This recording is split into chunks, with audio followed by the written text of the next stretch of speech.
आज हम एक बेहद ही खौफनाक 2D एनिमेटेड हॉरर स्टोरी की गहराइयों में गोता लगाने वाले हैं, जिसका नाम है द इविल नन। ये सिर्फ कोई आम डरावनी कहानी नहीं है।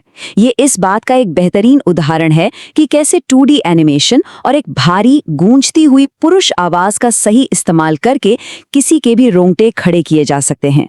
इस एक्सप्लेनर में हम समझेंगे कि कैसे विजुअल स्टोरी टेलिंग, सस्पेंस और खौफ का एक परफेक्ट माहौल तैयार किया जाता है। तो चलिए बिना किसी देरी के सीधे इस रहस्यमयी और डरावनी दुनिया में चलते हैं। चलिए कहानी के अंदर चलते हैं।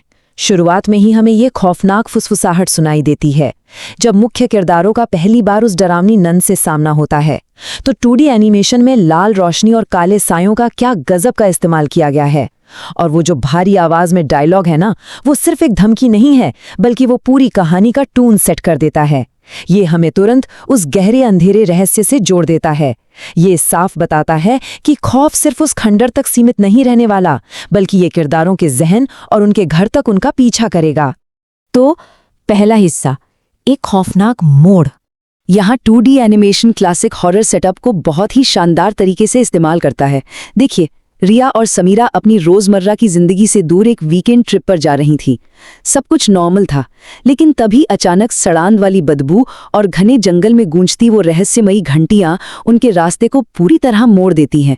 जब वे उस टूटे फूटे घने अंधेरे वाले चर्च के अंदर कदम रखती हैं, तो एनिमेशन का पूरा टोन एकदम से डार्क हो जाता है। बाहर की दुनिया पूरी तरह पीछे छूट चुकी है। फिर समीरा के कंधे पर वो रहस्यमयी ठंडा स्पर्श महसूस होता है।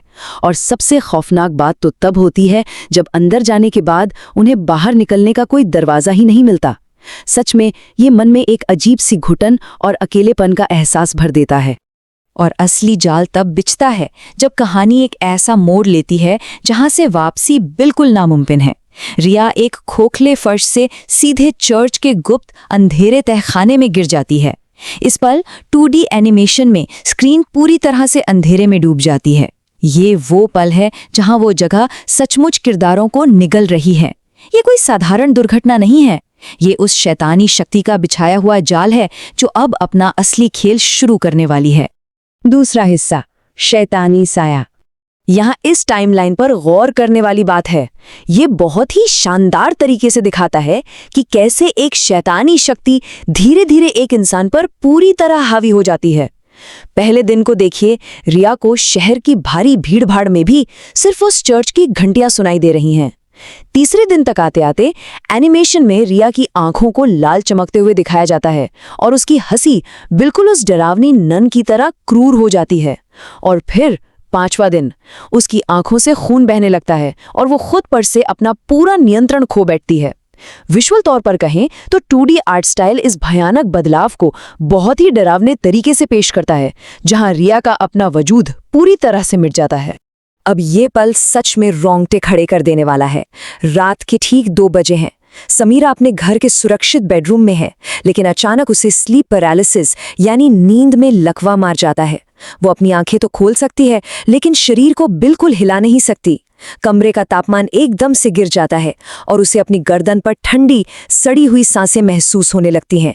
यहाँ एनिमेशन बहुत ही धीमी और खौफनाक गति का इस्तेमाल करता है। बेडरूम की दीवार पर धीरे धीरे उभरती हुई उस नन की काली परछाई ये साफ कर देती है कि वे लड़कियां उस चर्च से कभी बचकर निकली ही नहीं थीं। खौफ अब उनके अपने घर के अंदर पहुंच चुका है। तीसरा हिस्सा, छिपा हुआ सच। अब यहाँ जो बात सबसे दिलचस्प है वो ये है कि ये जानकारी कहानी की पूरी दिशा ही पलट कर रख देती है। हमारे पास 2 अलग अलग कहानियां हैं।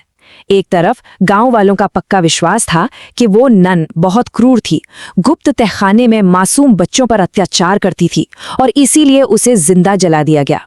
लेकिन जब तहखाने में उस नन की पुरानी डायरी मिलती है तो सच कुछ और ही निकलता है। असल में उसे झूठा फंसाया गया था। किसी और ने वे अपराध किए थे और इल्जाम उस पर लगा दिया गया। वो एक बेगुनाह थी जिसकी बेरहमी से हत्या की गई थी। ये 2D एनिमेशन की कहानी की एक बहुत बड़ी खूबी है। ये सोचने पर मजबूर कर देता है कि असली राक्षस आखिर है कौन, वो प्रेतात्मा या वे लोग जिन्होंने एक बेगुनाह को इतनी बेदर्दी से मार डाला। चौथा हिस्सा, अंतिम झाड़ फूंक। इस पल तक आते आते नन की आत्मा पूरी तरह से रिया के शरीर पर अपना कब्जा जमा चुकी है। ये वाक्य बहुत ही भारी और गहरी पुरुष आवाज में गूंजता है, जो एनिमेशन के खौफ को 100 गुना बढ़ा देता है। ये साफ दर्शाता है कि आत्मा और इंसान के बीच की लकीर अब पूरी तरह से मिट चुकी है। रिया का अपना अस्तित्व लगभग खत्म हो चुका है और उसे वापस लाना अब एक बहुत बड़ी, लगभग नामुमकिन चुनौती बन गया है। ये झाड़ फूंक का अनुष्ठान एक एक कदम करके आगे बढ़ता है और एनिमेशन यहाँ अपने पूरे चरम पर पहुंच जाता है।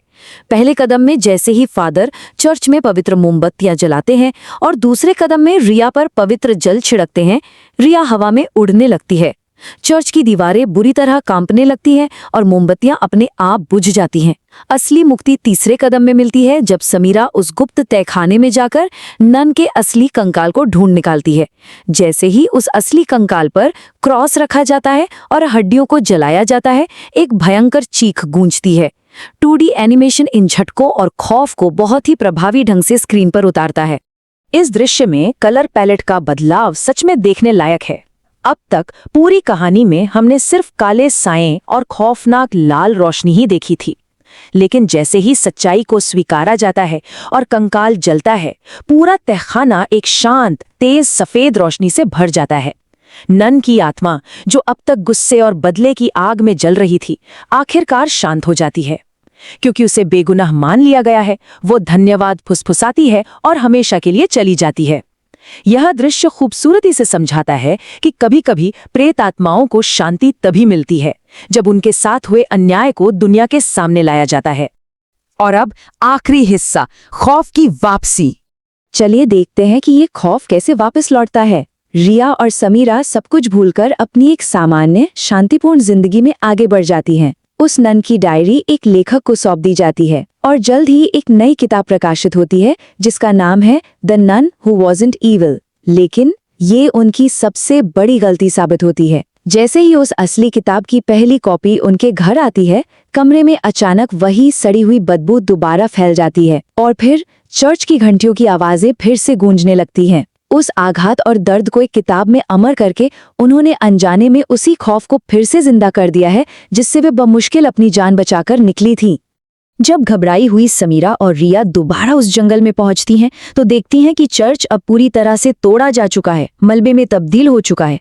लेकिन 2D एनिमेशन यहाँ एक आखिरी और सबसे डरावना विजुअल हमारे सामने रखता है। उस मलबे के ठीक बीचों बीच लाल आंखों वाली वही काली परछाई अभी भी खड़ी है। ये एक क्लासिक हॉरर तकनीक है जिसे फॉल्स विक्ट्री या झूठी जीत कहा जाता है। हमें लगता है कि सब ठीक हो गया है, लेकिन हकीकत में बुराई कभी खत्म नहीं होती। इस पूरे एक्सप्लेनर के बाद एक बहुत ही गहरा सवाल सामने आता है। जब किसी के साथ घोर अन्याय हुआ हो, तो क्या उसकी आत्मा कभी सच में शांत हो सकती है? या फिर उस दर्द को किताबों और कहानियों में दर्ज करके इंसान अनजाने में खुद ही उस खौफ को हमेशा के लिए जिंदा रखता है? इस 2D एनिमेशन ने सिर्फ डराया नहीं है, बल्कि बेहतरीन विजुअल्स और एक भारी गूंजती हुई पुरुष आवाज के शानदार तालमेल से एक ऐसी छाप छोड़ी है जो इस सवाल के साथ लंबे समय तक जहन में गूंजती रहेगी।